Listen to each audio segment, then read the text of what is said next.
Right, today's job, plasterboard this ceiling, because, and I don't know if you can tell, it's, I can't reach, it's Artex, and one, Artex contains asbestos, sometimes, and two, it's ugly, it's all cracked anyway. And it's horrible. So easiest way if you have got an Artex ceiling and you want to get rid of it is just overboard and skim. So that's what me and Holly are going to do today. Yep. Right, get some plasterboard up here. Yeah.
After all that we've been through, I think it's fair from me to you.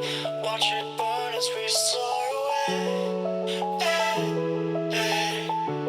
After all is said and done, and I know I am the one, I have waited here forever.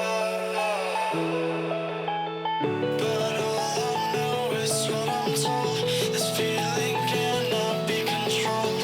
Watch the stars when I am gone. Have faith in me, we will behold. The skies are cast, they are foretold. Watch the stars when I'm gone. When I am gone.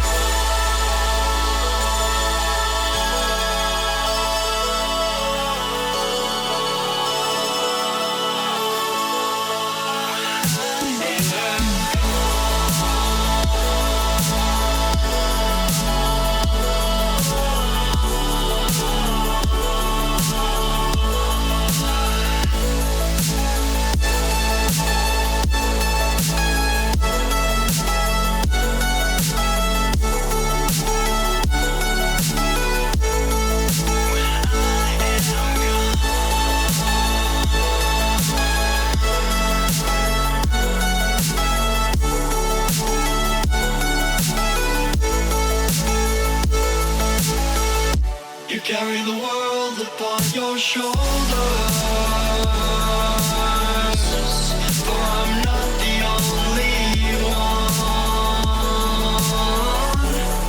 How could you look behind now when everything is done? Oh, you carry the world upon your shoulders.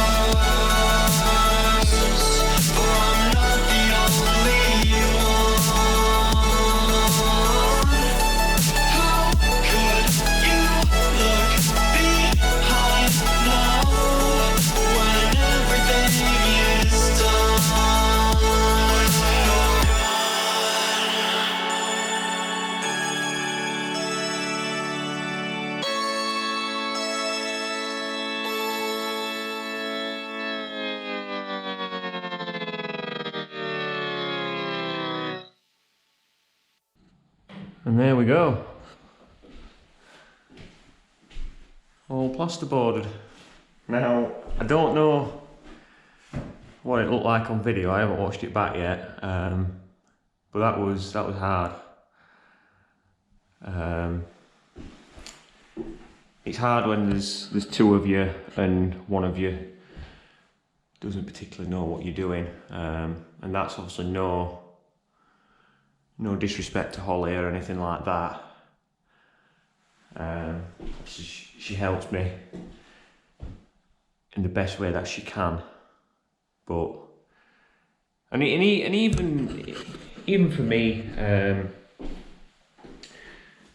you know, I'm not experienced when it comes to plasterboarding, so even I struggled, and it was just, you know, could have been better. I mean, I don't know how it looked on video. Hopefully it looked like we knew what we were doing, but yeah, it's done. Yeah, there is a lot of screws, but I mean, I'm not even gonna say it's all my fault, because the trusses should be 600 centres, and I measured a couple and they were, but obviously they're not all 600 centres. They could be twisted, they could be out of square. So you can see a few times, especially like sort of around here, where I went through and it didn't grab. Yeah, this were a funny one. So I went up in the loft and I looked, and the truss wasn't tight up to the wall. There was like, I didn't go really close to have a look, but it looked, from where I was stood, it was about a 2-inch gap. So I thought, right, if I, you know, screw, well, I'll tell you what I did. I measured 600 from that across. That's where that pencil mark is. Put a screw in, nothing. Right, okay.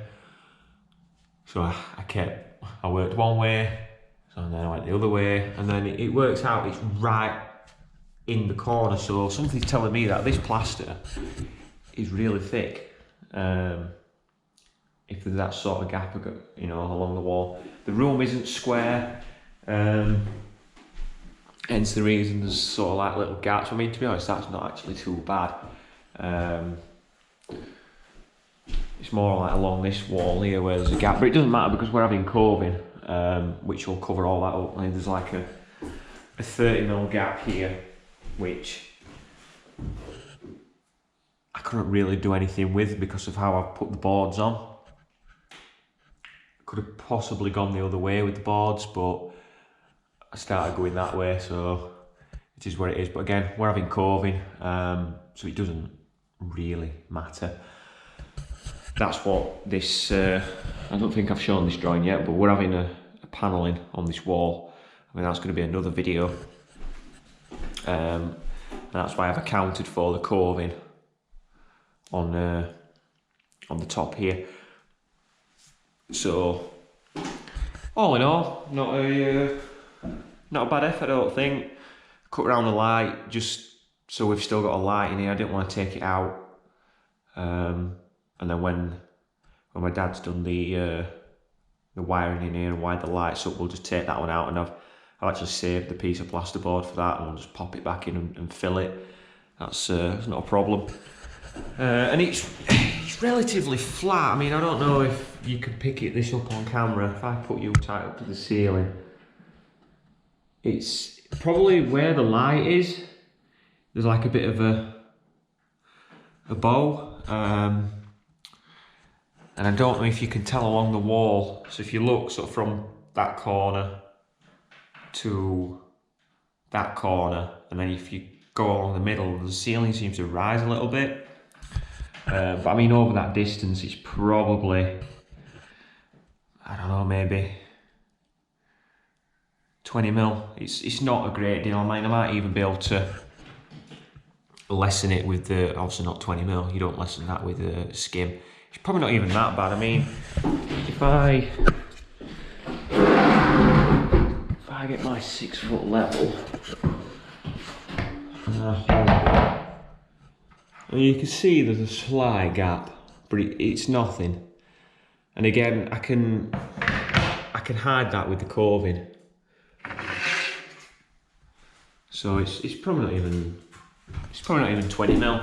I'll make the skim slightly deep. I mean, you're not meant to, but I'll make the skim slightly deeper there than the rest. I've already started scrimming up. I'll do the rest. And yeah, next job is plastering. Now, depending whether it's a good or bad job is whether you actually see me plaster. I'm going to video it, but if it goes bad, you'll never see it. If it goes, let's say, alright, because it's not going to go, I don't think it's not going to be a professional job, but we're trying to do as much of the work as we can ourselves, just to save money, and it's an experience. I mean, renovating a full house and doing like 99% of the work yourself is when you've completed it all, it's quite a rewarding feeling, I think. And I like to have a go at everything. Obviously, stuff like electrics and gas, you can't have a go at, but things like plastering, it's like, what could go wrong? It's a bad job and you have to do it again. It's not like nobody's going to die or anything if you do a bad job. Obviously, I'd never do it as a profession, or I wouldn't go and do it in somebody else's house. But because this is our own house, I think it's allowable and excusable. So, you know, cut me a bit of slack. Yeah, there we go.